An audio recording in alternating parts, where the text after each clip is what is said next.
August 23, 1939. The Molotov-Ribbentrop Pact has just been signed, a chilling prelude to war. Across Europe, the air crackles with anticipation and dread. In Paris, amidst this growing unease, a librarian named Suzanne Orleans faced a decision that would define her silent legacy. She knew what was coming for the collections, for the knowledge itself, and she resolved to protect it.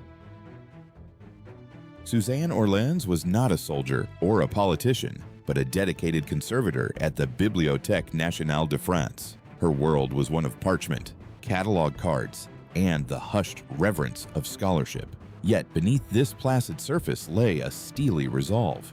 As the Nazi threat loomed larger, she began to see her extensive collection not just as books, but as endangered treasures.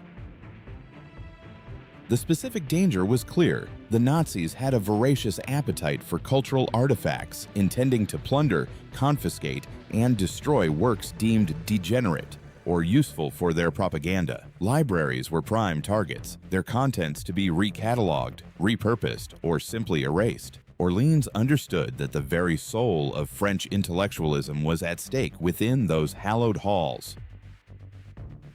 Her plan was audacious, requiring immense foresight and meticulous organization. She couldn't possibly move the entire library, but she identified the most vulnerable, the most precious, and the most symbolically significant volumes. These were not just any books. They represented centuries of French thought, art, and history, painstakingly curated over generations. The Bibliothèque Nationale de France, a repository of unimaginable wealth, held millions of items. Orleans focused on a specific, critical subset, approximately 40,000 volumes. These ranged from rare illuminated manuscripts to early printed works and significant historical documents. Each one represented a piece of cultural heritage that the regime sought to control or obliterate. Her strategy was not about outright defiance in the streets, but a quiet, systematic act of preservation. She began discreetly cataloging and then, under the guise of relocation for safety, started moving these chosen volumes. This required a network of trusted colleagues, a plausible cover story, and an unwavering commitment to secrecy. The operation unfolded over months, perhaps even years, a testament to her patience and meticulous planning. She utilized inconspicuous crates, disguised transport, and strategically chosen hiding places. These were not grand gestures, but small, precise actions repeated countless times, each one a tiny victory against the encroaching darkness. The exact locations of these hidden caches remain a subject of speculation, but it's believed she leveraged existing, less used storage areas within the library complex and potentially trusted private residences. The goal was to make them invisible to any inspection, to let them sleep undisturbed until the danger had passed. This clandestine operation was not without risk. Discovery meant severe repercussions, not just for Orleans but for anyone involved. The Gestapo's reach was long and their methods brutal, yet she persisted, driven by a profound sense of duty to preserve knowledge for future generations.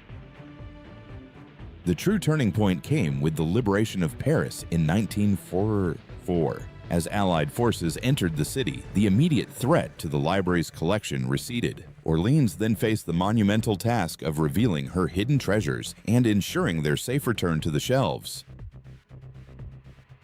Remarkably, the vast majority of the 40,000 volumes she had safeguarded were recovered. Her meticulous cataloging and the cleverness of her hiding spots ensured that these irreplaceable works survived the war intact. It was a quiet triumph, one that saved a significant portion of French cultural heritage.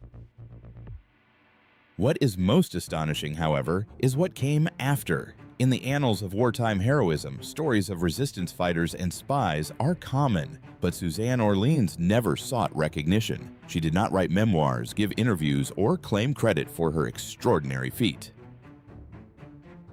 Her post-war life remained dedicated to the library, continuing her work with the same quiet diligence. The 40,000 books became part of the library's collection once more, their near loss forgotten by most. Orleans herself faded back into the background, a guardian unseen. Historians piecing together the library's survival during the occupation eventually uncovered evidence of her actions. Her name appeared not in heroic narratives, but in obscure administrative records and the careful cross-referencing of inventories. Her heroism was etched in paper, not in headlines. The implications of Orleans' actions are profound. They underscore the vital role of cultural preservation during times of conflict. Her work ensured that a significant body of knowledge, art, and history survived the destructive impulses of war, ready to inform and inspire future generations.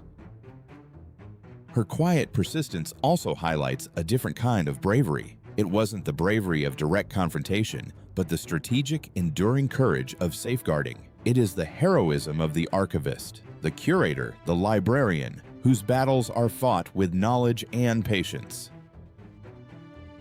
Suzanne Orleans' legacy is not one of grand pronouncements, but of quiet resilience. She saved a library's soul through sheer determination and an unwavering belief in the enduring power of books. Her story reminds us that history's most significant acts are often performed in the shadows.